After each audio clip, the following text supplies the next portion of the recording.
يا أيها الذين آمنوا اتقوا الله حق تقاته ولا تموتن إلا وأنتم مسلمون. يا أيها الناس اتقوا ربكم الذي خلقكم من نفس واحدة وخلق منها زوجها وبث منهما رجالا كثيرا ونساء واتقوا الله الذي تساءلون به والأرحام إن الله كان عليكم رقيبا. يا أيها الذين آمنوا اتقوا الله وقولوا قولا سديدا يصلح لكم أعمالكم ويغفر لكم ذنوبكم ومن يطع الله ورسوله فقد فاز فوزا عظيما. خير الهدي كتاب الله وخير الهدي هدي محمد صلى الله عليه وسلم وشر الأمور محدثاتها وكل محدثة بدعة وكل بدعة ضلالة وكل ضلالة في النار. أعوذ بالله من الشيطان الرجيم. ما آتاكم الرسول فخذوه وما نهاكم عنه فانتهوا. وقال رسول الله صلى الله عليه وسلم من عمل عملا ليس عليه أمرنا فهو رد. متفق عليه. আলহামদুলিল্লাহ, মহান রবের দরবারে লাখো কোটি শুকরিয়া আদায় করি। আজকে রবিউল জামাদুল আউয়াল মাসের 9 তারিখ হিজরি 1447 সালের এই মহান দিনে সাইয়্যিদুল আইয়াম পবিত্র জুমার দিনে মহান রাব্বুল আলামিন আমাদেরকে জুমার সালাত আদায়ের উদ্দেশ্যে মসজিদে আসার মতন তৌফিক দিলেন। এই জন্য সেই মনিবের দরবারে আমরা সকলেই কালিমাতুশ শুকর সকলেই বলি আলহামদুলিল্লাহ। রব্বানা ওয়া লাকাল হামদ হামদান কাসীরান তাইয়্যিবান মুবারাকান ফীহি ইয়া রাব্বি লাকাল হামদু কামা ইয়ানবাগি লিজালালি ওয়াজহিক ওয়া আযীমি সুলতানিক। সম্মানিত হাজরিন, আমরা গত 4 জুমা আগে আমলগত বেদাত সম্পর্কে আমি আলোচনা করেছিলাম। 110টি আমলগত বেদাত নিয়ে আলোচনা করেছিলাম। আজকে বেদাতের আরেকটা অংশ, বড় একটা অংশ, এই অংশটা নিয়ে আজকে আলোচনা করব। বেদাতের আকীদাগত বেদাত, যেই বেদাত হলে মানুষের ঈমান নষ্ট হয়ে যায়। আমলগত বেদাতে মানুষের ঈমান নষ্ট না হলেও আমল নষ্ট হয়ে যায়, কিন্তু আকীদাগত বিদআত যদি কারোর মধ্যে এসে যায় তাহলে তার আর ঈমান থাকে না, সে ঈমান হারা হয়ে যায়। এজন্য আমাদের এই বিষয়গুলি জানা দরকার যে আকীদাগত বিদআত গুলি কি এবং এইগুলি থেকে মুক্তির উপায় কি, কিভাবে আমরা এইগুলি থেকে পরিত্রাণ পাইতে পারি। এবং এই বিষয়টিতে আমরা ওয়াকিফালেব না হই, আমরা যদি এই আকীদাগত বিদআত সম্পর্কে সঠিক জ্ঞান লাভ না করি তাহলে আমরা তো আমাদের ঈমান আমল সবই ধ্বংস হয়ে যাবে। এজন্য আজকে আমি নিয়ত করেছি যে আকীদাগত বিদআত নিয়ে 44টা বিষয় আমি কথা বলবো। বিনাসিয়াতিল্লাহ বিফাদলিল্লাহ আলাইহি তাওয়াক্কালতু ওয়া ইলাইহি উনীব লা ইলমা লানা ইল্লা মা আল্লামতানা। আসলে আমার বলার কিছু নাই, আমি এক ছোট্ট মানুষ।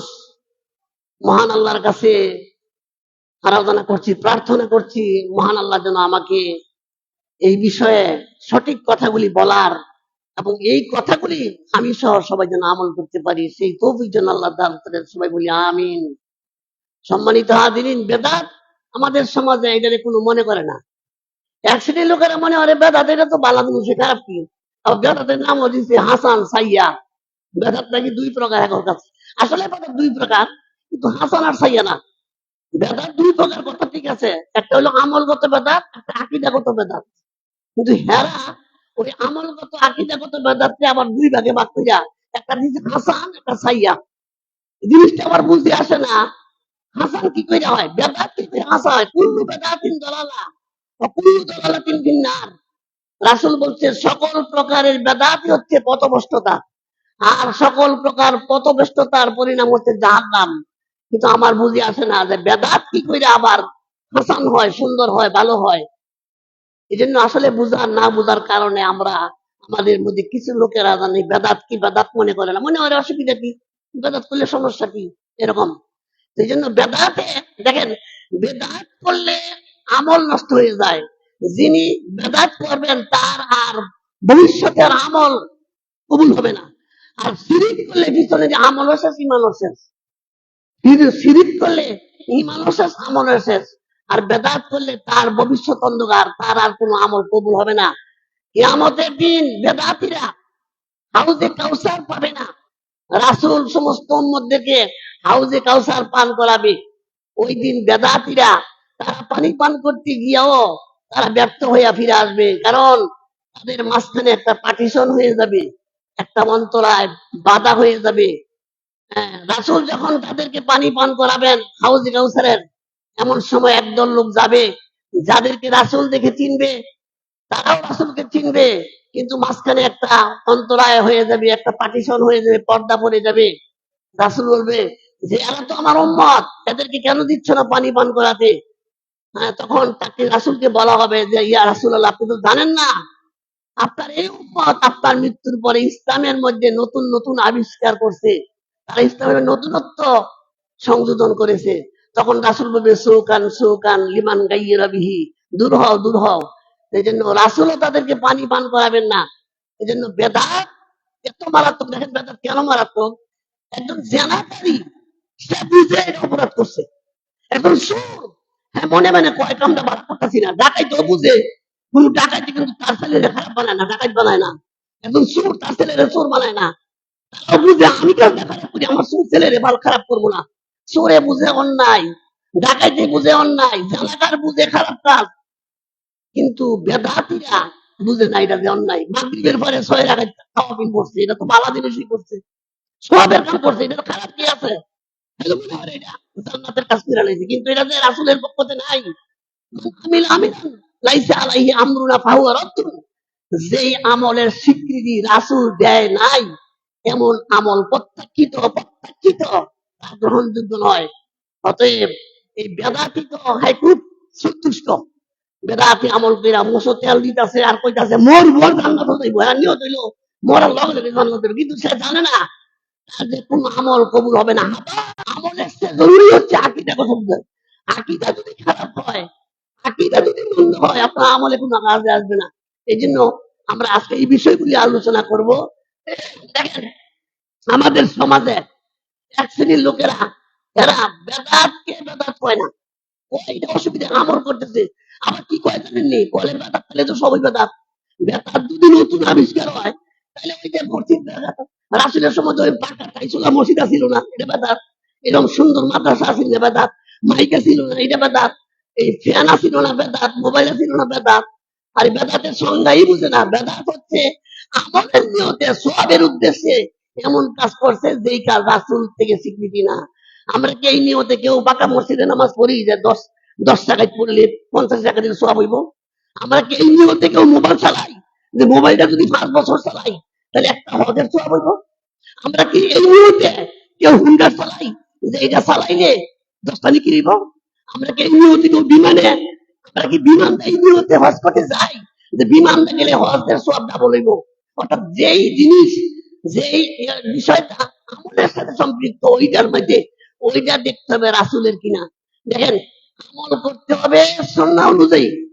আমল রাসূলের সুন্নাহর বাইরে যদি করেন, লাকাদ কানা লাকুম ফি রাসূলিল্লাহি উসওয়াতুন হাসানা। রাসূলের, আমাদের জন্য রাসূলের মধ্যে আত্মোত্তম আদর্শ রয়েছে। এই রাসূলের সুন্নাহ, রাসূলের নমুনার বাইরে যে কোনো আমল করেন সেই আমল কোনো গ্রহণযোগ্য হবে না। এই জন্য আমল করতে হবে, আমল কম হোক কিন্তু যদি সুন্নাহ অনুযায়ী হয় যথেষ্ট। অনেক করছেন কিন্তু এগুলি রাসূলের থেকে স্বীকৃতি নাই, এই আমলের কোনো রেকর্ড নাই, কোনো কিছু নাই, এগুলি বাতিল। এই জন্য আমল করতে হবে সঠিকভাবে সুন্নাহ অনুযায়ী রাসূল যেভাবে করছে, রাসূল যেমনি সালাত করছে এইভাবে পড়তে হবে। রাসূল যেই পদ্ধতিতে যাকাত দিছে এই পদ্ধতি অবলম্বন করতে হবে। রাসূলের আমলটা যেইভাবে যথাযথ হয়েছে। দেখেন, বেদাত বুঝার জন্য 6টা জিনিস বুঝতে হবে। আমরা গত আগের 4 জুমা আগেও কথাটা বলেছিলাম। বেদাতকে শনাক্ত করতে হলে 6টা বিষয়ে আপনাকে চিন্তা করতে হবে। সেটা হলো উপলক্ষ, শ্রেণী, পরিমাণ, পরিমাপ, পরিমাণ, পদ্ধতি, স্থান, সময়। এই 6টা জিনিস যদি শরীয়তের সাথে মিলে তাহলে সুন্নাহ, আর যদি না মিলে তাহলে বেদাত। এই 6টা জিনিস যদি শরীয়তের সাথে মিলে তাহলে সুন্নাহ, কিন্তু এই 6টা জিনিস শরীয়তের মিলছে না তাহলে এটা বেদাত। যেমন দেখেন উপলক্ষ, আপনি উপলক্ষ কি উপলক্ষ করবেন? যেমন বৃষ্টি আসলে রাসূল বৃষ্টির উপলক্ষে নামাজ পড়তো, আপনিও পড়তে পারবেন। কিন্তু বৃষ্টির নামাজ উপলক্ষে যারা পড়তে, ঈদের সময় ঈদের নামাজ পড়ে আমরা উপলক্ষে, ঈদ উল আজহা, ঈদ উল ফিতর ওই উপলক্ষে, কিন্তু এইটা অন্য সময় বরণ দিত না। যেমন মসজিদে আইলে 2 রাকাত নামাজ পড়তে হয়, এটা উপলক্ষ। মসজিদে আসলে বসলে 2 রাকাত পড়তে হয়। হ্যাঁ, এই জন্য এইটা হলো উপলক্ষ, আপনাকে পড়তে হবে এইগুলি।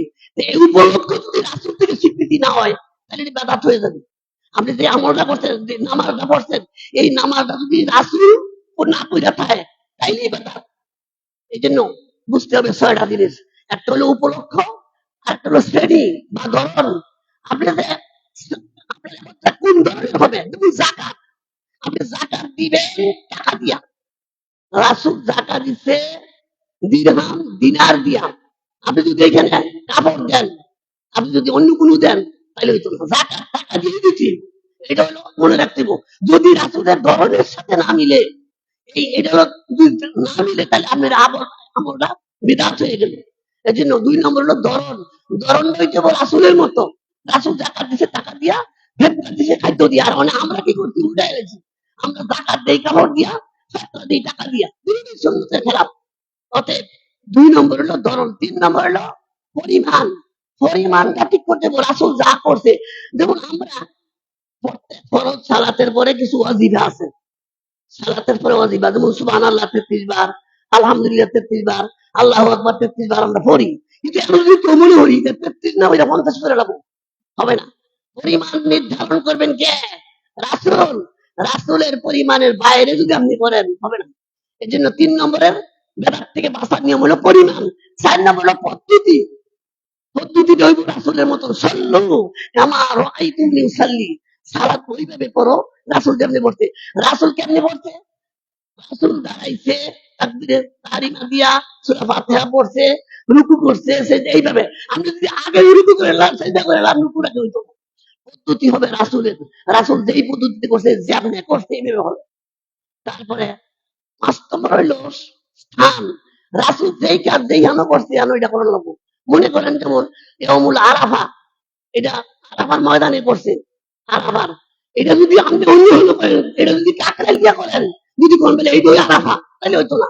এই হবে এইখানে যেটা যেইভাবে করতে হবে, ঈদের নামাজ ঈদের দিনই করতে হইব, এটা পরে আগে করলে হইতো না। অতএব এই 6টা বিষয় যদি ভালো করে খেয়াল করেন বা রাখতে পারবেন। আবারও বলি, শ্রেণী, উপলক্ষ, শ্রেণী, ধরন, শ্রেণী, পরিমাণ, পদ্ধতি, স্থান, সময়। এই 6টা যদি সঠিকভাবে প্রয়োগ করেন বেদাত থেকে বাঁচতে পারবেন। আর যদি এই 6টা খেয়াল না করেন, আন্তর্জাতিক করেন, তাহলে বাঁচতে না, বাঁচার কোনো রাস্তা নাই।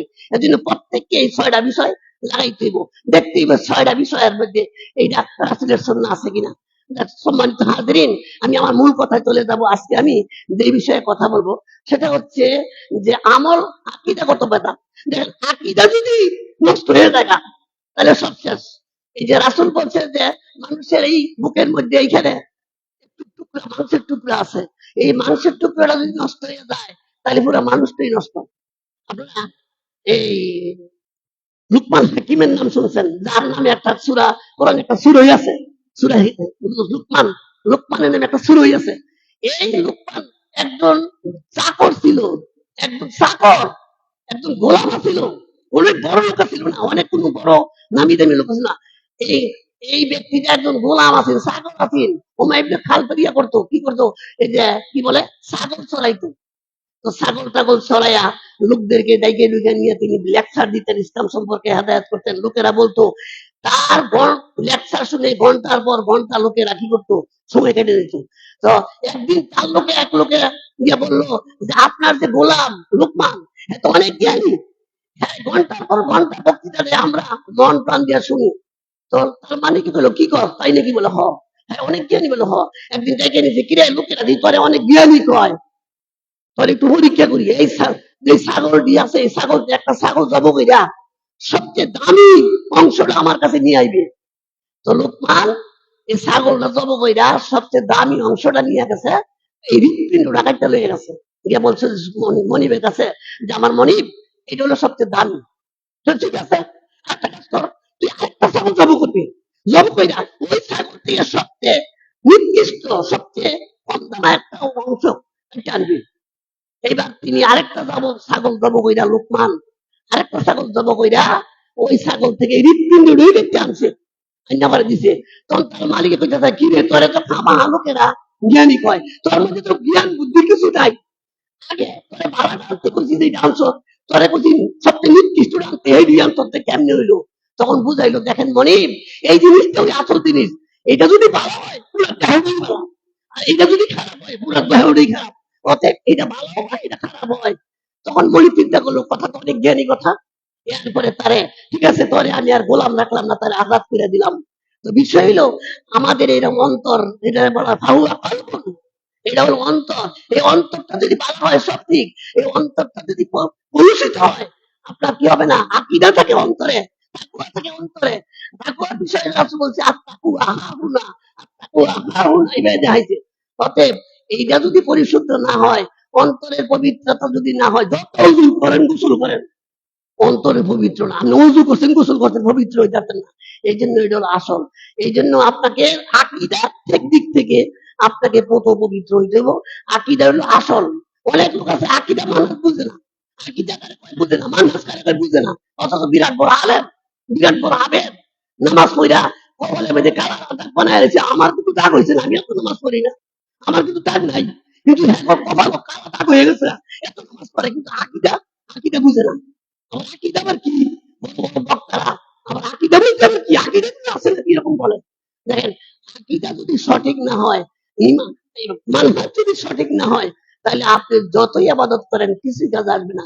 এজন্য আমি আজকে এই আকীদাগত বেদাত সম্পর্কে কিছু কথা বলবো, বিনাসিয়াতিল্লাহ বিফাদ্দিল্লাহ। সম্মানিত হাজিরিন, দেখেন এক নম্বরের বেদাতি আকীদার মধ্যে এক নম্বরের আকীদা হলো, এক শ্রেণীর লোকেরা আছে যারা আল্লাহরে বলে নিরাকার, আল্লাহরে নিরাকার করে, আল্লাহর কোনো আকার নাই। দেখেন, অথচ অসংখ্য আয়াত, কোরআনের অসংখ্য আয়াত আছে আল্লাহর হাতের কথা আছে। তাবারাকাল্লাযী বিয়াদিহিল মুলক, আল্লাহর হাতের কথা আছে, হ্যাঁ, আল্লাহর চোখের কথা আছে, আল্লাহর পায়ের কথা আছে কোরআনের বিভিন্ন। তবে আছে কিন্তু কেমন আছে এটা আল্লাহ বলে নাই। বলা হয়েছে সূরা আশ-শূরা 11 নম্বর আয়াত, লাইসা কামিসলিহি শাইউন, আল্লাহ আল্লাহর মতন। আল্লাহর হাত কেমন? আল্লাহর মতন। আবার আমার মতন না। কেউ যদি মনে করে আমার হাত 1 হাত লম্বা, আল্লাহ তো নয় 1000 ফুট লম্বা হইব, না না, এরকম কল্পনা করা। লাইসা কামিসলিহি শাইউন, আল্লাহ কেমন এই কল্পনা করা যাবে না। আল্লাহ আল্লাহর মতন। মানুষ আল্লাহকে কল্পনা কইরা এখানে নির্ধারণ করতে পারবে না। আল্লাহ শুধু আছে, এটাই সঠিক। কেমন আছে এটা আল্লাহ আল্লাহ ভালো জানেন। কিন্তু আল্লাহ নিরাকার, এটা হলো হিন্দুরা। কি হিন্দুরা, ওই যে ব্রাহ্মণ্যবাদীরা, তারা কয় আল্লাহ নিরাকার। কিন্তু এই জন্য তারা কি করে, এই এই বিষয়টা আমাদের ইসলামে ঢুকে বসে। এই জন্য মুসলিমরাও কয় কি আল্লাহ নিরাকার। নাউজুবিল্লাহ। যারা বলে আল্লাহ নিরাকার, তারা যত নামাজ পড়তে পারে, তারা নামাজ হইতো না। আর হ্যাঁ যদি কেউ নামাজ পড়ে, নামাজ হইতো না। এটাই ঠিক না। এক নম্বরে বাদ, আল্লাহ নিরাকার না, আল্লাহর আকার আছে। এই বিষয়ে কোরআন মাজিদে 6 নম্বর সূরা, সূরা আল আনআমের, হ্যাঁ, 102 নম্বর আয়াতে বলছে, জালিকুমুল্লাহু রাব্বুকুম, তোমাদের রব তিনি। তো দেখেন, আল্লাহ হাজির, আল্লাহ কিন্তু না নিরাকার না, আল্লাহ আকার আছে। আল্লাহ যেমন একটি বর্ণনা বলা আছে, কিয়ামতের দিন জাহান্নাম বলবে, হাজমিন মাজিদ, আল্লাহর কাছে বলবো আল্লাহ আরো আছে কি? তখন আল্লাহ আল্লাহ কি করবে? আল্লাহর ভাও ফাওলা জাহান্নামের ভিতরে দিব। দেওয়ার পরে জাহান্নাম বলবে, যথেষ্ট যথেষ্ট। তাহলে আল্লাহ যদি ফাও না থাকে, আল্লাহর ফাও জাহান্নামে দিবে, কথা আছে। তো এইভাবে আল্লাহর হাতের কথা, আল্লাহর চোখের কথা, এই যে মুসা ইসলাম বলছে, বলছে মুসা তুমি যাও, তুমি আমার চোখের সামনে আইওনি না, আইওনি না বলা হয়েছে, তুমি আমার চোখের সামনে। তারপরে এইভাবে বহুত আয়াতে আছে ইন্নাল্লাহ মা'আস সাবিরিন, আল্লাহ মানুষের সাথে আছে। আল্লাহ মানুষকে দেখেন ধৈর্যশীলদের সাথে আছে। তারপর আল্লাহ মুসা আলাইহিস সালামকে বলছে আল্লাহ তুমি আমার চোখের সামনে আসো। এরকম ভাবে বিভিন্ন আয়াত, অসংখ্য আয়াত রয়েছে। আল্লাহ আকার আছে, তবে আকারটা কেমন এটা আমগোর মতন না, আল্লাহ আল্লাহর মতন। লাইসা কামিসলি শাইউন, যদি কেউ মনে হয় আল্লাহ হয়তো এমনই বলে, এই কল্পনাই করা যাবে না। আল্লাহ আল্লাহর মতন, আল্লাহ কেমন আছে আল্লাহই ভালো জানেন। 2 নম্বর আকীদা হচ্ছে আল্লাহ সর্বত্র বিরাজমান। দেখেন এই আকীদাটা, কুফরি আকীদাটা আমাদের সমাজে আছে সর্বত্র। যেমন লোকনাথ, ওই যে হিন্দুদের যে লোকনাথ, সেও কিন্তু বলতেছে যে যে সে সর্বত্র বিরাজমান। এমন হিন্দু ধর্মে আছে যারা লোকনাথকে স্মরণ করবে, এমনও বলা আছে পাহাড়ে জঙ্গলে বনে জঙ্গলে জলে স্থলে যেখানে আমাকে স্মরণ করিবে তখন সে কি ওইখানে তাকে উদ্ধার করিবে। এই জন্য হিন্দুরা যেমন তার রবকে ঈশ্বরকে কি করে সর্বত্র বিরাজমান কয়, এক শ্রেণীর মুসলিমরা তারাও বলে আল্লাহ সর্বত্র বিরাজমান। এটা কুফরি আকীদা। এইখানে কোরআন মজিদের 7টা আয়াতে বলা হয়েছে আর রহমান আলাল আরশি ইস্তাওয়া। 7 জায়গায় এই আয়াতটা 7 জায়গায় আসছে আর রহমান আলাল আরশি ইস্তাওয়া। মহান আল্লাহ রহমান আরশের উপর সমাসীন। তবে তিনি আরশের উপর বইয়া থাকে না, সবসময় থাকে না। আরশের সমাসীন মানে একেবারে এরকম না, আল্লাহ আরশের উপর আছে, উঠছে, কেমনি আছে আল্লাহই জানে। দেখেন এখানে যে আবার এক শ্রেণীর লোকেরা কয় কি, হাদিসে তো আছে যে প্রত্যেকদিন ভোর রাত্রে, প্রতি রাত্রে ভোর রাত্রে আল্লাহ রাত্রে 3 ভাগে 2 ভাগ চলে গেলে আল্লাহ প্রথম আকাশে আসে। দেখেন তাদের কি যুক্তি কয়, আল্লাহ যে বিরাজমান এটা যুক্তি দেয়। এরা তারা একটা যুক্তি দিতেছে যে আল্লাহ যে বিরাজমান এটা যুক্তি দেয়। কেমনি যুক্তি দেয়? ওই হাদিসে আছে না, ওই যে প্রত্যেক রাতের শেষ অংশে আল্লাহ প্রথম আকাশে আসে, আইসা বলে কে কি চাইবা, কে ক্ষমা প্রার্থনা করবো আমি ক্ষমা করে দিব, কে কি অভাব আছে চাইবে আমি অভাব মুক্ত করব। তাইলে আল্লাহ তো সব জায়গাতেই আছে। আর এই বিষয়টা হলো তারা এই জন্য বলতেছে যে ভোর রাত্রে আইয়ে, ভোর রাত্রে তো 24 ঘন্টা হই, আজকে এখন আমার ভোর রাত আবার আরেকটা অর্থাৎ 24 ঘন্টাই দেখায়, তাহলে আল্লাহ তো আসে উঠতেই পারে না। দেখেন কি কয়, তাহলে আসে উঠতেই পারে না। আল্লাহ যদি প্রত্যেকদিন রাইতের 24 ঘন্টা মানে এই শেষ সাইডে প্রথম আকাশে আসে, তাহলে তো এই 24 ঘন্টাই তো প্রথম শেষ সাইড থাকে সারা পৃথিবীতে। যেহেতু পৃথিবী আবর্তন হয়, সূর্য আবর্তন হয়, সবসময় তো আল্লাহ উঠতেই পারতো না, নাউযুবিল্লাহ এরকম বলে। এবং তারা বলে যে তাহলে আল্লাহ কিভাবে, তাহলে আরশে কিভাবে থাকে, আল্লাহ তো সব জায়গাতেই আছে, এরকম তারা বলে যে আল্লাহ। তো বিষয়টা হলো, ব্যাখ্যাটা হলো আল্লাহ সর্বত্র বিরাজমান নয়। আল্লাহর ক্ষমতা, আল্লাহর দৃষ্টি দেখবেন আল্লাহ প্রত্যেক উপায় অনেক আয়াতে লাতিফুল খাবির বলছে আল্লাহ অত্যন্ত সুদক্ষ এবং কি করেন খবর রাখেন। আল্লাহ দেখেন শোনেন, অর্থাৎ দেখা এবং শোনার মাধ্যমে ওই যে মুসাকে বলছে মুসা যাও, ভয় পেও না, তুমি আমার চোখের সামনে আসো, তুমি ফেরাউনের কাছে যাও, আরে তুমি তো আমার চোখের সামনে আসো। তার মানে এখানে আল্লাহ অনেক সময় এরকম বলছে আল্লাহ মানুষের থাকে মা'আস সাবিরিন, তারপরে এরকম ভাবে আল্লাহ ধৈর্যশীলদের সাথে থাকে। তো ওই যুক্তি দিয়া এক শ্রেণীর লোকেরা বলে আল্লাহ তো সব জায়গায় আছেন। বিষয়টা হলো আল্লাহর এই বিষয়টা বুঝে না, আল্লাহর ক্ষমতা আল্লাহর দৃষ্টি সব জায়গায় বিরাজমান, কিন্তু আল্লাহ সব জায়গায় বিরাজমান না। এই আকীদাটা কুফরি আকীদা। 3 নম্বরে যে আকীদাটা, এই আকীদাটা হচ্ছে যে আল্লাহর সিফাত অস্বীকার করা। আল্লাহ সিফাতকে এক শ্রেণীর লোকেরা অস্বীকার করে, অথচ কোরআন মাজিদের 59 নম্বর সূরা হাসরের শেষের 3টা আয়াত 22, 23, 24, এই 3টা আয়াতে আল্লাহর এই আল্লাহর গুণের কথা, হ্যাঁ আল্লাহর গুণের কথা উল্লেখ আছে। দেখেন আল্লাহর 99টা নাম আছে এই সূরা হাসরের শেষের 3 আয়াতে একসাথে। এখানে 17টা আল্লাহ সিফাতের নাম আছে। ওয়াল্লাহুল্লাযী লা ইলাহা ইল্লাহু আলিমুল গায়বি ওয়াশ শাহাদাতি ওয়ার রহমানুর রহিম। ওয়াল্লাহুল্লাযী লা ইলাহা ইল্লাহু আল মালিকুল কুদ্দুসুস সালামুল মুমিনুল মুহাইমিনুল আজিজুল জাব্বারুল মুতাকাব্বির সুবহানাল্লাহি আম্মা ইউসিফুন। ওয়াল্লাহুল খালিকুল বারিউল মুসাওবিরু লাহুল আসমাউল হুসনা ইউসাব্বিহু লাহু মা ফিস সামাওয়াতি ওয়াল আরদ ওয়া হুয়াল আজিজুল হাকীম। 17টা সিফাতি নাম এখানে এই 3টা আয়াতে আসছে। দেখেন এরা আল্লাহর গুণ অস্বীকার করে, হ্যাঁ, অথচ ওয়ালিল্লাহিল আসমাউল হুসনা, আল্লাহর অসংখ্য নাম আছে। আমরা কোরআনে 99টা নাম পাই, আর আছে আল্লাহর গুণবাচক এই এক শ্রেণীর লোকেরা আল্লাহর গুণকে স্বীকার করে না, আল্লাহর গুণবাচক নাম স্বীকার করে না। আল্লাহ রহমান, আল্লাহ রাহিম, আল্লাহ রাজ্জাক, আল্লাহ খালিক, আল্লাহ মালিক, এইভাবে তারা আল্লাহর অস্বীকার, আল্লাহর গুণকে তারা অস্বীকার করে। এলো 3 নম্বর। 4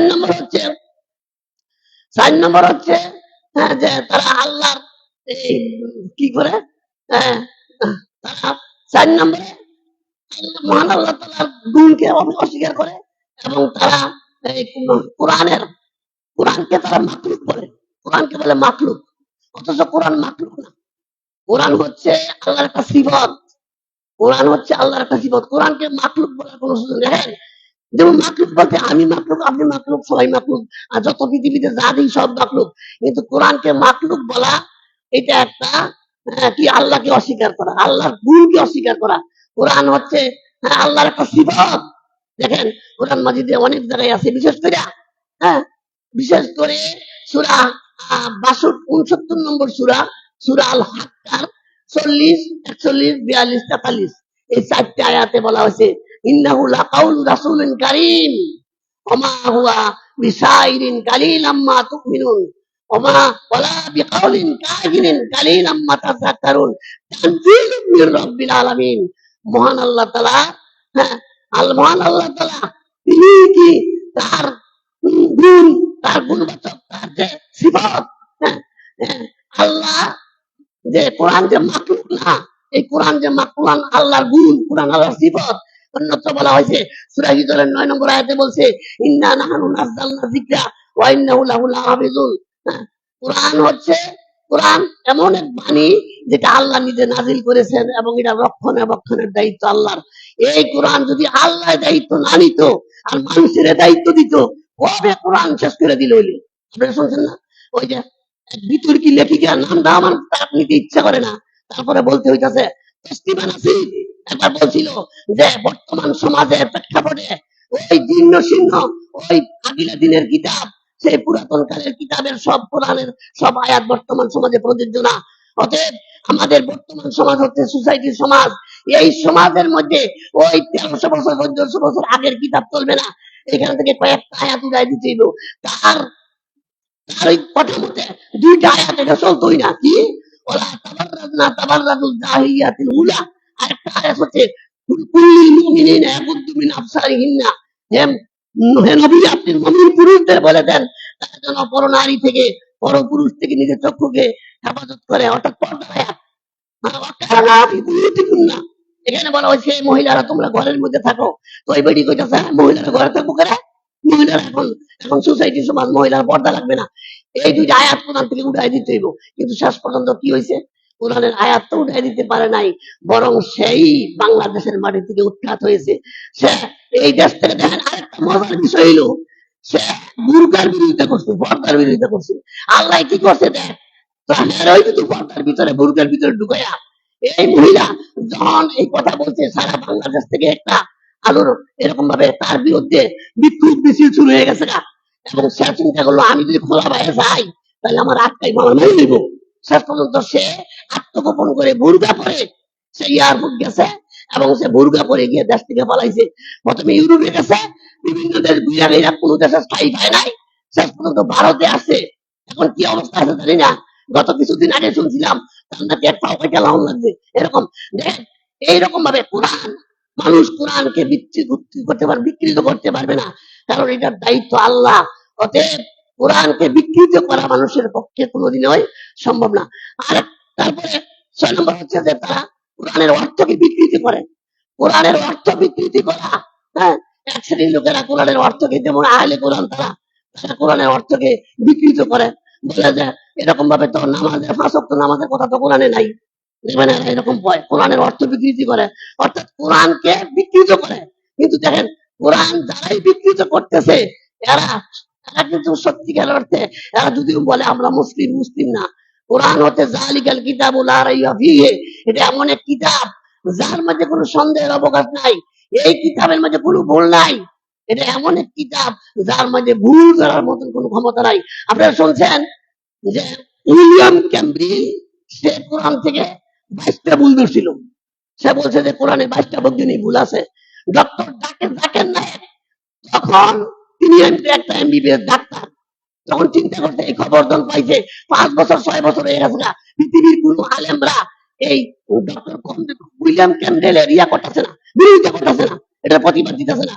ডক্টর জাকির নায়েক বললো মুসলিমরা যদি নীরব থাকে তাহলে মানুষ মনে হইব কোরআনে বাসটা ভুল আছে, এটা সত্যই। তিনি তার মায়ের কাছে গেলেন, মা আমার একটা অনুমতি দাও, আমি তো এতদিন ডাক্তারি করছি, আমি এখন ডাক্তারি করবো না, আমি এখন কি করবো, দায়ী আল্লাহ দিনের কাজ করবো, আমার তুমি অনুমতি দাও। মা বললো, বাবা রে তুমি এমন একটা জিনিস চাইছো যেটা না করণ দিত না। এরপরে ডাক্তারি সাইডা দিয়ে, মানে আমি ডাক্তার আছি, ডাক্তারি সাইডা দিয়ে গিয়া তিনি রিসার্চ করা শুরু করলো। তার অবস্থা ছিল আহমদ দিদার। এই আহমদ দিদার তাকেও গাইডলাইন করছিল। সে 4 বছর পড়াশোনা করছে, 4 বছর এই ইসলামের কোরআনের উপর, হাদিসের উপর, বিভিন্ন ধর্মগ্রন্থের উপর, তারপর ওই বাইবেলের উপর, এবং এই যে সমস্ত যত পৃথিবীর যত ধর্মগ্রন্থ আছে সকল ধর্মগ্রন্থ 4 বছর লেখাপড়া কইরা শেষ পর্যন্ত তিনি তৈরি হয়েছে এটা উত্তর দেওয়ার জন্য। ডক্টর জাকির নায়েকের যে উস্তাদ আহমদ দিদার, তিনি বলছিলেন আমি 40 বছরে তা শিখতে পারি নাই, ডক্টর জাকির নায়েক 60 বছরে তার চেয়ে বেশি শিখছে। তিনি তখন বলেন উইলিয়াম ক্যামব্রিজকে হুম দিলেন যে আপনার আসতে হবে না, আমি আমেরিকাতে আসতেছি, আপনি প্রস্তুত থাকেন। ডক্টর জাকির নায়েক সম্ভবত 2001 সাল বা 2 সাল হবে, তিনি আমেরিকাতে গেলেন, গিয়ে একটা তার সাথে একটা ওই সেমিনার করলেন। সেখানে তিনি ওই 22টা ভুল কোরআনের যে ধরছিল, এই 22টা ভুলের জবাব তিনি দিচ্ছে, দিয়ে আরো বাইবেলতে 39টা ভুল ধরাই দিছে, বাইবেলের যে ভুল আছে। এরপরে উইলিয়াম ক্যাম্পবেল দাঁড়ায় কইতাছে যে এই মুহূর্তে এই ভুলগুলি ধরাইছে আমার বাইবেল থেকে, আমার কাছে এই বর্তমানে এই মুহূর্তে এগুলির জবাব এখন নাই।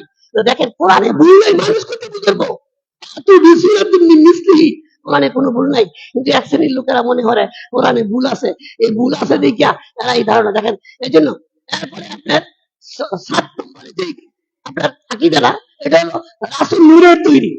এক শ্রেণীর লোকেরা মনে করে রাসূল নূরের তৈরি।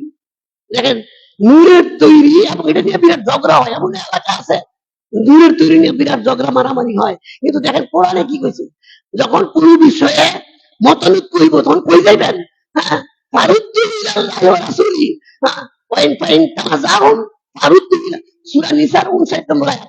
যখন কোন বিষয়ে মতানৈক্য হইব তখন আপনি কি করবেন, কোরআনের কাছে যাইবেন, হাদিসের কাছে যাইবেন। তো দেখেন এখন তারা তো বলছে, তারা বলতেছে যে রাসূল নূরের তৈরি, মারিন না, নূরের তৈরি। কোরআনে বলা হয়েছে সূরা 18 নম্বর সূরা, সূরা কাহফের 110 নম্বর আয়াত, হ্যাঁ কুল ইন্নামা আনা বাশারুম মিসলুকুম ইউহা ইলাইয়া আন্নামা ইলাহুকুম ইলাহুন ওয়াহিদ ফামান কানা ইয়ারজু লিকা রাব্বি ফালিয়ামাল আমালান সালিহান ওয়া লা ইউশরিক বিইবাদাতি রাব্বি আহাদা।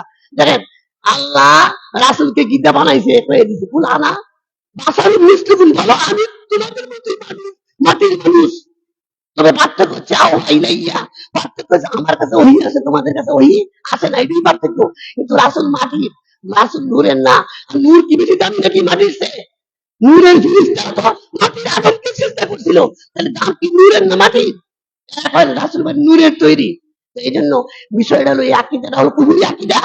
8 নম্বরের আকীদা হচ্ছে রাসূল হাজির নাজির। রাসূল হাজির নাজির সব জায়গায় উপস্থিত, একমাত্র হাজির নাজির তো আল্লাহ, রাসূল কেন হাজির নাজির থাকবে? রাসূল তো হাজির নাজির হইলে এই কথাটা এরা বুঝে না। এই জন্য তারা রাসূলকে হাজির নাজির জানে। এরা দেখেন রাসূলকে তারা হাজির নাজির মনে করে। এটা কুফরি আকীদা। রাসূল হাজির নাজির না, রাসূল কি মাটির মানুষ, রাসূল হাজির নাজির না। এবং দেখেন তারা মিলাদ পড়ে, মিলাদ পড়ে একটা আসন রাখে, সেইখানে রাসূলের জন্য একটা আসন রাখে, এটা বইবা লাগি রাসূল নাকি এখানে আইসা বসবে, এই ধরনের একটা আকীদা আছে তাদের। হ্যাঁ 9 নম্বর হচ্ছে রাসূলকে তারা হায়াতুন নবী কয়। 9 নম্বর আকীদা হচ্ছে রাসূলকে তারা হায়াতুন নবী কয়। তারা রাসূলকে হায়াতুন নবী বলে, হায়াতুন নবী, তারা কয় রাসূল মরছে না। দেখেন একজন গত কয়েকদিন আগে, গত বছর ওই যে কিছুদিন আগে যে ইয়ে হয়েছিল, ওই যে ঈদে মিলাদুন নবী, তো একজন থেকে জিজ্ঞাসা, আচ্ছা আপনারা ঈদে মিলাদুন নবী পালন করেন, এই যে রাসূলের জন্মদিন, তো রাসূল তো মারা গেছে, রাসূল মৃত্যু দিবস পালন করেন না? উত্তর কি দিতে শুনবেন, রাসূল তো মরছে না, মরলেন মৃত্যু দিবস, রাসূল মরছে না, রাসূল তো হায়াতুন নবী, রাসূল বলে মরছে না। আর কত বড় ডাকাত খবর দিয়া তুলে রাখছে। অতএব কোরআনে কি কইছে বলেন, কোরআনে কি কইছে, কোরআনে বলছে ওমা মুহাম্মাদ ইল্লা রাসূল, হ্যাঁ আইন মাতা, হ্যাঁ রাসূল মৃত্যুবরণ করছে। অন্যত্র সূরা জুমারের ৩০ নম্বর আয়াতে কি বলছে দেখেন, ইন্নাকা মাইয়িতুন ওয়া ইন্নাহুম মাইয়িতুন। হে নবী, আপনি মারা যাইবেন, সবাই মারা যাইব। আল্লাহ কইছে রাসূল মারা যাইব, রাসূল মরছে না। দেখেন, ওই যখন রাসূলের ইন্তিকালের পরে উমর যখন খবরটা শুনছে, উমর খুব রাগী মানুষ ছিল আর খুব আবেগী মানুষ ছিল। উমর তো সহ্য করতে পারছে না, তিনি তরবারি হাতে নিয়ে বলছে, যাই বলবে রাসূল রাসূল মারা গেছে তাই হত্যা করবো। এবার আবু বকর স্বপ্ন লাগে, পাগল থামান কেমনে, এই পাগল তো ঠিক হই কিন্তু কইলে হত্যা করে লাইব। আবু বকর গেছে গিয়া তিনি একটা বক্তৃতা দিছে, গিয়া একটা বক্তৃতা দিয়া বলছে, এই কোরআনের আয়াতটা বলছে, ওমা মুহাম্মাদিন ইল্লা রাসূল রাসূল আফা মাতা, যে আমি কি বলছে যে দুনিয়ার সমস্ত নবীরই মারা গেছে, রাসূলও মারা যাবে। এবং ওই একটা বলছে ইন্নাকা মাইয়িতুম ওয়া ইন্নাহুম। তখন উমর বলল যে আমি মনে হয় এই একটা মাত্র শুনছি, আগে শুনছিলাম না। উমর আগুনে পানি ঢেলে দিলে যেন আগুন নিভে যায়, এই আয়াতটা বলার পরে উমর তখন পেটে পড়ে পড়ছে। আমার আমার জানা ছিল না কোরআনে যে আয়াত আছে। তো দেখেন, বিষয়টা হলো রাসূল মৃত্যুবরণ করবে, এটা আল্লাহর কথা। সমস্ত নবীরা মারা গেছে, রাসূল মারা যাবে। আর তারা কয় হায়াতুন নবী, হায়াতুন নবী হলো রাসূল মারা গেছে না, এই ধরনের কথাবার্তা আছে। হ্যাঁ, তারপরে 10 নম্বরে রাসূল গায়েব জানে। 10 নম্বরের আকীদা হচ্ছে রাসূল গায়েব জানে, আলিমুল গায়েব। একমাত্র আল্লাহ আলিমুল গায়বি ওয়াস শাহাদাতি ওয়ার রহমানুর রহিম। আল্লাহ ছাড়া কেউ গায়েব জানে না, লা ইয়ালামুহা, একমাত্র আল্লাহ জানে। আলিমুল গায়ব একমাত্র আল্লাহ, মানুষের কাছে কোনো অদৃশ্য কিছু। দেখেন, রাসূল যদি গায়েব জানতো, ওই যে উটের নিচে আয়েশা আম্মা জান আয়েশার হার হয়ে গেছিল উটের নিচে, আর এটা বিষয়টা কত হয়রান হইলো। কিন্তু রাসূল যদি জানতো এই হাড়টা উটের নিচে পড়ে রয়েছে, কি এত হয়রানি হইতো। তারপরে এই যে একবার ইহুদিরা রাসূলের কাছে লোক চাইলো, শিক্ষিত সাহাবী চাইলো যে আমরা তো ইসলাম গ্রহণ করবো, আমাদের কাছে কিছু শিক্ষিত সাহাবী দেন শিখাইবার লাগি। রাসূল 9 জন সাহাবীকে তাদের কাছে সুপর্দ করছিল, 9 জন শিক্ষিত সাহাবী। আর এই লোকেরা ইহুদিরা ওই সাহাবীদেরকে নিয়ে হত্যা করছে। রাসূল যদি জানতো যে এই সাহাবীদেরকে হত্যা করবে, রাসূল কি তাদের কাছে লোকগুলি দিত? তাহলে রাসূল আলেমুল গায়েব না, রাসূলকে যা জানানো হয়েছে তা তিনি জানতেন, তার বাইরে কোনো জানতেন না। হ্যাঁ, 11 নম্বর রাসূলের হাদিস অস্বীকার করে। মা তাকুমুর রাসূলু ফাখুযুহু ওয়া মা নাহাকুম আনহু ফান্তাহু। দেখেন, আল্লাহ বলছে তোমাদের রাসূল যা দেয় তা গ্রহণ করো, সূরা হাসরের 7 নম্বর আয়াত। আর যা থেকে নিষেধ করে তা থেকে বিরত থাকো। অথচ তারা রাসূলের হাদিস অস্বীকার করে। আর হাদিস মানে কি কয় জানেননি? কয় রাসূলের মৃত্যুর 2-250 বছর পরে এই হাদিসগুলি লেখা হয়েছে। এই হাদিসের মধ্যে মানুষের কাল্পনিক কথাবার্তা আছে, এখানে শুদ্ধ, এখানে ভুলই সব বেশি। এখানে তারা হাদিস মানে না, এই জন্য হাদিস অস্বীকার করা, এটা হলো। তারপরে 12 নম্বর হচ্ছে রাসূল কবর থেকে সাহায্য করতে পারে। 12 নম্বরের আকীদা হচ্ছে রাসূল কবর থেকে সাহায্য করতে পারে। দেখেন, এই জন্য অনেক সময় রাসূলের কাছে কি করে চায়, আল্লাহর কাছে যেমনি চায় রাসূলের কাছে এমনি চায়। আমি যখন 19 সালে উমরা করতে গেলাম, আমাদের দলের মধ্যে 15-20 জন লোক ছিল, এর মধ্যে 3-4 জন লোকে তারা লিস্টিক হইয়া কাগজ লিখে নিছি গা, মদিনায় গিয়া রাসূলের রওজার কাছে রাসূলের কাছে কি চাইবো, এতে কাগজ লিখে লয়ে গেছে গা। চিন্তা করেন, দোয়া করবো আল্লাহর কাছে, রাসূলের কাছে চাইবো। তারা আকীদারা কি মনে করে রাসূলও দিতে পারে? কেউ যদি মনে করে আল্লাহ যা দিতে পারে রাসূল দিতে পারে, সে আর কখনো মুমিন থাকে না। অতএব রাসূল কবর থেকে সাহায্য করতে পারে, এটা কুফরি আকীদা। হ্যাঁ, এরকম 13 নম্বর হচ্ছে ওলিগণ বিপদে সাহায্য করতে পারে। ওলিগণ বিপদে সাহায্য করতে পারে। ওই যে কুলে ফিসাব একবার জাহাজ, সমুদ্রের মধ্যে জাহাজ ঘূর্ণিঝড়ের মধ্যে পড়ছে, পরে ফিসাবটা স্মরণ করছে, আর এই ফিসাব গিয়া ওই সমুদ্রের মধ্যে জাহাজের কান্ত করে আনিয়া ইরান নামাইছে। এই সময় আজ আজ তুমি গাঁজা করি কিচ্ছা কাহিনী আছে, গাঁজা করি কিছু কিচ্ছা আছে, তারা ওই ফিসাবে উঠে পেরেছে। কিছু কয়েক বছর আগে একবার সিলেট এলাকায় একটা বিমান নামতে পারছিল না। এটা ওনারা বলছে যে বিমানটা দুর্ঘটনাই হবে, বেশিরভাগ দুর্ঘটনা হবে। শেষ পর্যন্ত বিরাম একটা দুর্ঘটনা হয় নাই, দুর্ঘটনা বাচ্চা গেছিল। কি কথা জানেননি? আরে দুর্ঘটনা হইব কেমনি, এখন সাহাদাল হইয়া আছে না, এখন একজন আল্লাহ বলি শুয়ে রয়েছে, এখন আবার দুর্ঘটনা কেমনে হয়, উনি বাঁচাই দিছে। তাহলে মনে করে ওলিরা কি করতে পারে, মানুষের বিপদে সাহায্য করতে পারে। আবার 13 নম্বর 14 নম্বর হয়েছে পীরেরা মানুষের বিপদ থেকে সাহায্য করতে পারে। পীরের কাছে চাইলে সব বিপদ আপদ দূর করে দেয়, এই ধরনের একটা আকীদা। এরকম 15 নম্বর হচ্ছে পীরের তাওয়াক্কুল, পীরেরা মুরিদদেরকে ফয়েজ দিতে পারে, ফয়েজ রুহানি ফয়েজ দেয়, বরকত দেয়, ফয়েজ দেয়, এরকম একটা আকীদা আছে। 16 নম্বর আকীদা হচ্ছে পীরের তাওয়াজ্জুল আছে। হ্যাঁ, পীরের কি আছে? ওয়াহদাতুল ওজুদে বিশ্বাস করা। ওয়াহদাতুল ওজুদ মানে কি বুঝেননি? আল্লাহ আর বান্দার মাঝে কোনো পার্থক্য নাই। যে আল্লাহ এই বান্দা, ওই যে আপনারা শোনেন বাইজিদ বুস্তামি, বাইজিদ বুস্তামির আকীদা, হ্যাঁ, ওয়াহদাতুল ওজুদ। ওয়াহদাতুল ওজুদ মানে চিনি আর দুধ, পানি একসাথে মিশাইলে, চিনি আর পানি মিশাইলে যেমন চিনির অস্তিত্ব নাই, পানির অস্তিত্ব নাই, এটার নাম হলো ওয়াহদাতুল ওজুদ। বান্দা আর আল্লাহ মিশা যায়, বান্দার মধ্যে আল্লাহ মিশা যায়, আল্লাহর মধ্যে বান্দা মিশা যায়, এই আকীদার নাম হচ্ছে ওয়াহদাতুল ওজুদ। তারা বিশ্বাস করে, 16 নম্বরে তারা বিশ্বাস করে যে মানুষ কি পীরেরা ওয়াহদাতুল ওজুদ এই আকীদা বিশ্বাস করে। এবং এই জন্যই তো ওই যে মুনসিরে আল্লাহ বলছিল আনাল হক, আনাল হক, নিজে আল্লাহ যখন ওয়াহদাতুল ওজুদ তার মধ্যে কাজ করছে, তার অন্তরের মধ্যে আল্লাহ বলছে। এবং কি কয় তারা? তারা কি একটা শের বলেছে, নানজা কুনজাম দার জমিন ও আসমা ও নেকি কুনজাম দার জমিন মুমিনা। তারা কি কয় জানেননি? বলে আসমান জমিনে কোথাও আল্লাহ ঠাই নাই, আল্লাহ তাই মানুষের অন্তরে। নাউজুবিল্লাহ, এই ধরনের বুক বা কুহুরি কথাবার্তা বলে। অতএব এই সমস্ত কুহুরি আকীদা থেকে আমাদেরকে মুক্তি, আমাদেরকে কি হতে দূরে থাকতে হবে। 17 নম্বর, পীরেরা মুরিদদেরকে তাওয়াজ্জু দিতে পারে। তাওয়াজ্জু বুঝেন? তাওয়াজ্জু হলো খেয়াল রাখবো, মুরিদ হয়ে গেছে, পীরের সব খেয়াল রাখবো, বিপদ আপদ থাকলে উদ্ধার করে লাগবো, এই ধরনের একটা আকীদা। পীরেরা মুরিদদের তাওয়াজ্জু দেয়, খেয়াল রাখে কোন সময় কোন বিপদ পড়ে। এই জন্য পীর, যারা পীরের কাছে মুরিদ হয়েছে তারা বিপদ পড়ে না, পীর সাহেব বিপদ থেকে মুক্ত করে দেয়। 18 নম্বর, পীরেরা জীবন মরণ দিতে পারে। 18 নম্বর আকীদা হচ্ছে পীরেরা জীবন দিতে পারে, মরণ দিতে পারে। যেমন একটা কিচ্ছা কাহিনীর মধ্যে শুনবেন, আব্দুল কাদের জিলানী একবার নদীর পাড়ে এক মহিলার দেখতেছে কান্দে বইয়া, বলে মহিলা তুমি কেন কান্দ? বললো যে দেখেন, আজ থেকে 12 বছর আগে আমার ছেলে বিয়া করতে গেছিল, আর এই বরযাত্রী লইয়া এই নদীর উপর দিয়ে আসতেছিল, এই বুড়া বরযাত্রী সহ আমার ছেলের বউ সহ ছেলে সহ নদীর মধ্যে তলায় গেছে, এই জন্য আমি ছেলের দুঃখে কান্দি। কতদিন আগে? 12 বছর আগে। তারপরে আব্দুল কাদের জিলানী ওই নৌকা উঠাই দিছে, একেবারে বালা মানুষ, একেবারে 12 বছর আগে মরছে সব মানুষ বালা, একেবারে নৌকা সব তুলিয়া তার ছেলে, ছেলের বউ। এই জন্য তারা মনে হয় পীরেরা কি করতে পারে? জীবন মরণ দিতে পারে। হ্যাঁ, এই ধরনের ভ্রান্ত বহুত কিচ্ছা শুনবেন। তারপরে হ্যাঁ, তারপরে আপনি 19 নম্বর হচ্ছে যে পীরেরা কি করতে? রুহানি ফয়েজ দিতে পারে, রুহানি তাওয়াজ্জু করতে পারে।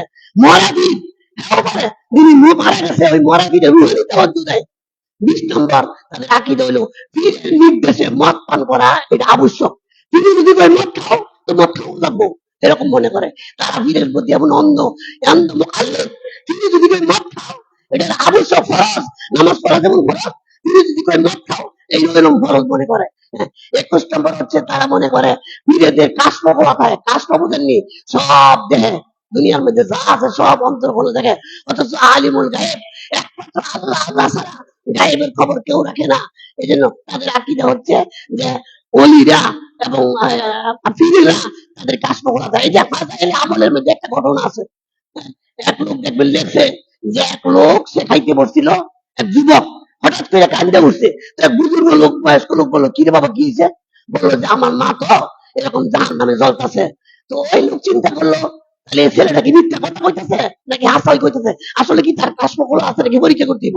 এই লোকে একটা খতমে কালিমা, ওই যে কালিমা শরীফ খতম ছিল, খতমে আম্বিয়া, ওই যে লা ইলাহা ইল্লাল্লাহ 70,000 বার, তখন বললো যে এইটা আমি বসকে দিলাম।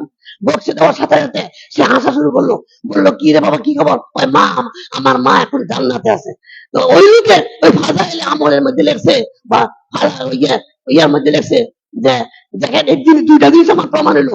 একটা প্রমাণ হলো ছেলে যে কাজ করলো এটা প্রমাণ হলো, আর একটা প্রমাণ হলো যে মৃত ব্যক্তির উপরে ওই খতমে আম্বিয়া পয়রা যদি ইচ্ছা করে বক্সা দেয় তাহলে তার ওনাদের মাফ হয়, এটা প্রমাণ হলো।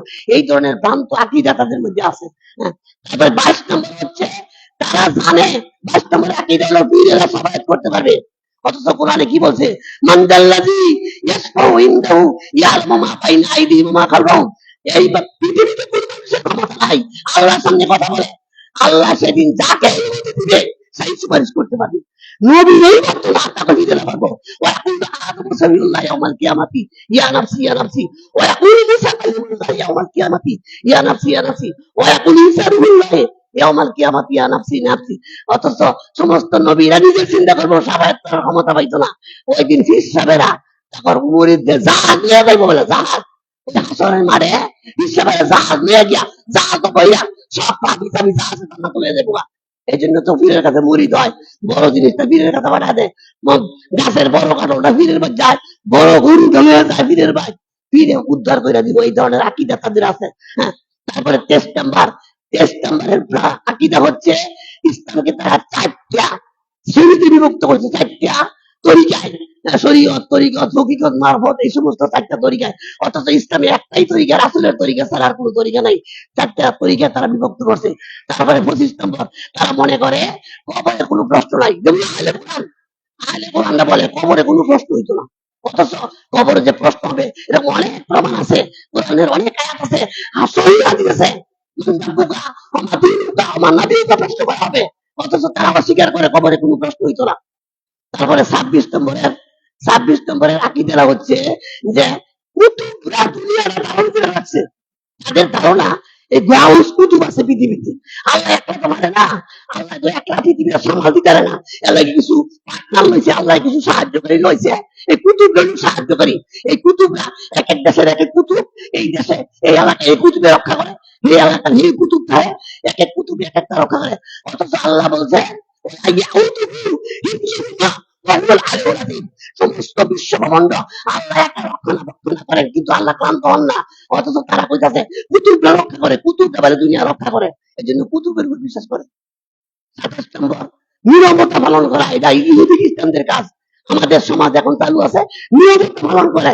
দেখবেন বুথের রয়েছে, আর যখন না বুথের মূল, এটা এটা আমাদের মুসলিমদের কাজ না, ইহুদি খ্রিস্টানদের কাজ। নীরবতা পালন করলে আত্মা শান্তি পাবে, কুমুরি আকিদা।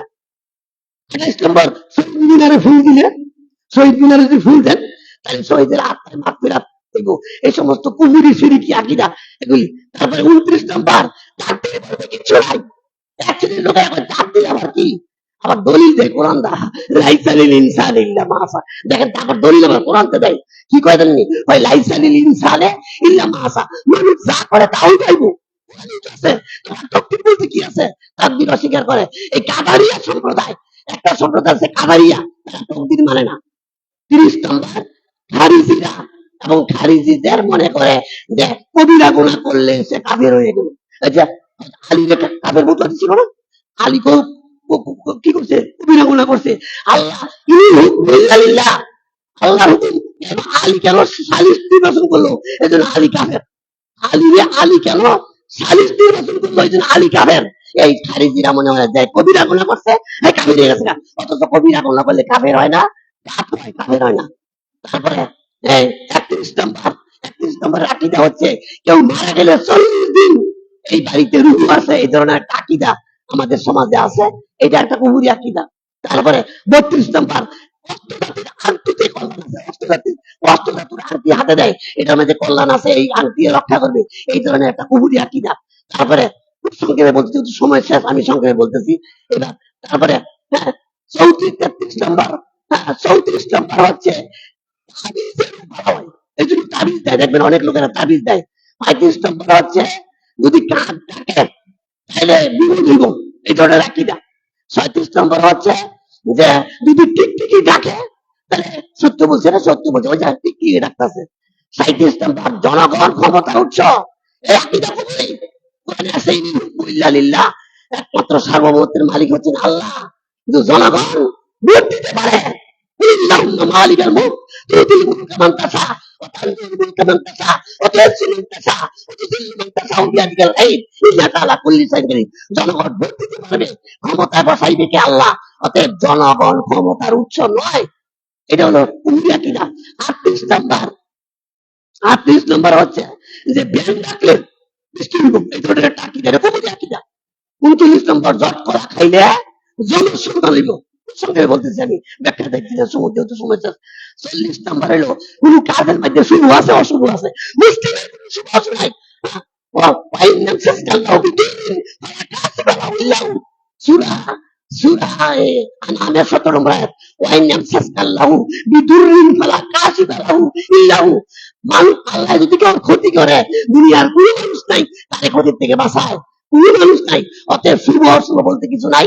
এরকম এরা মনে করে শুভ অশুভ আছে, এই জন্য দেখবেন শুভ যাত্রা, শুভ আগমন এরকম বলে। হিন্দুরা আমরা কিন্তু বলি না আগমনের মুখে শুভ আগমন, অশুভ আগমন কোনটা? অতএব এগুলি কোনো কাজের শুভ অশুভ নাই, যা হবে আল্লাহ কর্তৃক হবে, এখানে মানুষের কিছু কিছু কর্তৃত্ব নাই। তারপরে হ্যাঁ, ৪১ নম্বর হচ্ছে হাত সুস্থ রাখি দেখা, মানুষের ভাগ্য পরিবর্তন করে, হাতের রেখায় মানুষের ভাগ্য পরিবর্তন করে, এটা একটা কুহুরি আকীদা। তারপরে ৪২ নম্বর হচ্ছে যে এই নক্ষত্রের কিছু সুপ্রভাব কুপ্রভাব আছে, নক্ষত্রের ক্ষমতা আছে এরকম। তারপরে ৪৩ নম্বর হচ্ছে যে এরকম এটা শনির দশা, আমাদের দেশে একটা লোক আছে কয় যে এই শনির দশা, এই সমস্ত আকিদাগুলি অত্যন্ত মারাত্মক আকিদা। এগুলি থেকে আমাদেরকে নিষ্কৃতি হতে হবে, মুক্ত হতে হবে। ইমানকে সঠিকভাবে পরিচালনার জন্য এই সমস্ত কুহুরি আকিদা যতক্ষণ থাকবে, ইন্দুর যদি গর্তের ভিতরে থুইয়া মারি যেমন জায়লা, ইন্দুর তো আবার থাকবোই। এই জন্য আপনাকে আকিদাগুলি পরিষ্কার করতে হবে, যাতে করে আকিদাগুলি আপনার মধ্যে না থাকে। আমার আইনিল বালাক ও আকুলি কাউলি হাসা আস্তাগফিরুল্লাহ ওয়া লাকুম। আলহামদুলিল্লাহ নাহমাদুহু ওয়া নাস্তাঈনুহু ওয়া নাস্তাগফিরুহু